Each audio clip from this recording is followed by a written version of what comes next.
Hello friends, எல்லாருக்கும் வணக்கம். Welcome to my channel. இன்னைக்கு சுவையான கேசரி செய்வது எப்படி பார்க்கலாம் வாங்க. ரொம்ப டேஸ்டியாக இருக்குங்க. வாயில் வச்சாவே அப்படியே கரைஞ்சிடும். அவ்வளோ டேஸ்டியான கேசரி செய்யலாம் வாங்க.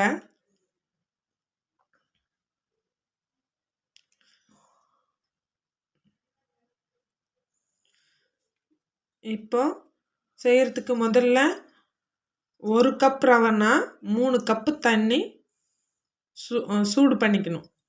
ஃபஸ்ட்டு அதுதான் 1 கப் ரவை 3 கப் தண்ணி. அப்புறம் கடாய் வச்சு 1/2 கப் நெய் ஊற்றி, அது நெய் சூடான பிறகு முந்திரி பருப்பு போடணும். அது நல்லா வறுக்கணும். பொன்னிறமாக வறுத்த பிறகு திராட்சை வறுத்த பிறகு அதுவும் பொன்னிறமாக வறுக்கணுங்க. அதுக்கப்புறம் 1 கப்பு ரவை போட்டு வறுக்கணும். இதில் கொஞ்சம் நெய், என் பையன் நான் அப்படி போயிட்டு வரத்துக்குள்ளே இவன் கொஞ்சம் நெய் எடுத்து ஊற்றிட்டான். நல்லா வறுக்கணுங்க.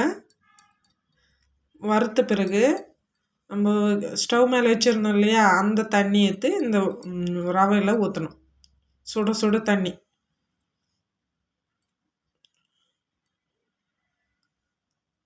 நல்லா சுடு தண்ணி ஊற்றின பிறகு நல்லா கலரணும். நான் அங்கே போட்டிருக்கேன் பாருங்கள். 1 கப் ரவா, 3 கப் தண்ணி, 1.5 கப்பு சர்க்கரை. இப்போ நல்லா கலர்ன பிறகு இப்போது அது வெந்த பிறகு 1.5 கப் சர்க்கரை போடணும்.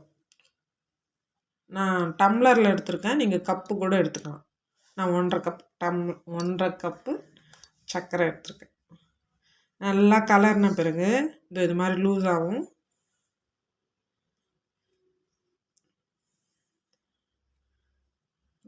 இது டைட்டான பிறகு கொஞ்சம் வெந்த பிறகு ஏலக்காய் பவுட்ரு, அதுக்கப்புறம் நம்மளுக்கு பிடிச்ச கலர், நான் எல்லோ கலர் போட்டிருக்கேன். நல்லா கலரணும். அவ்வளோதாங்க, சுவையான கேசரி ரெடி. கொஞ்சம் அந்த கலர் நல்லா ஸ்ப்ரெட் ஆகிற மாதிரி நல்லா கலக்கணும். அப்புறம் கொஞ்சம் லைட்டாக நெய் ஊற்றுங்க திரும்பியும் மேலே. மீதி இருந்த நம்ம இஷ்டம், நம்ம எவ்வளோ ஊற்றுனா அவ்வளோ டேஸ்ட்டாக இருக்கும். நம்மளுக்கு தகுந்த மாதிரி. நம்மளுக்கு வேணும்னா நெய் அதிகமாக ஊற்றுங்க, இல்லைன்னா கம்மியாக ஊற்றிக்காங்க. அப்புறம் சுவையான கேசரி ரெடி. எப்படி இருக்குது பாருங்கள். இப்படி கரெக்டாக 1 கப்பு ரவைன்னா 3 கப் வாட்டர். ரொம்ப டேஸ்டியாக இருக்குங்க. இந்த வீடியோ உங்களுக்கு பிடிச்சிருந்தா லைக் பண்ணுங்கள். அப்படியே நம்மளோட சேனலை சப்ஸ்கிரைப் கூட பண்ணிக்கோங்க. இதுதாங்க என்னோட 2வது வீடியோ. அதை பாருங்கள். இப்போது அப்படியே ரொம்ப சாஃப்டாக இருக்குங்க. 1 கப்பு ரவைக்கு 3 கப் வாட்டர். கரெக்டான இது அளவு அதுதான்.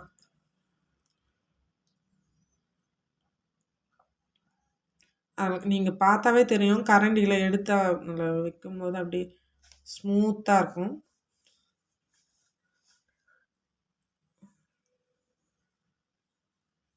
ரொம்ப டேஸ்டியான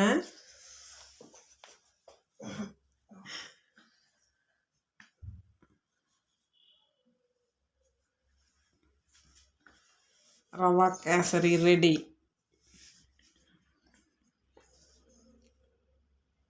இப்போ என் பையன் சாப்பிட்டு அது எப்படி இருக்குன்னு சொல்லுவான்.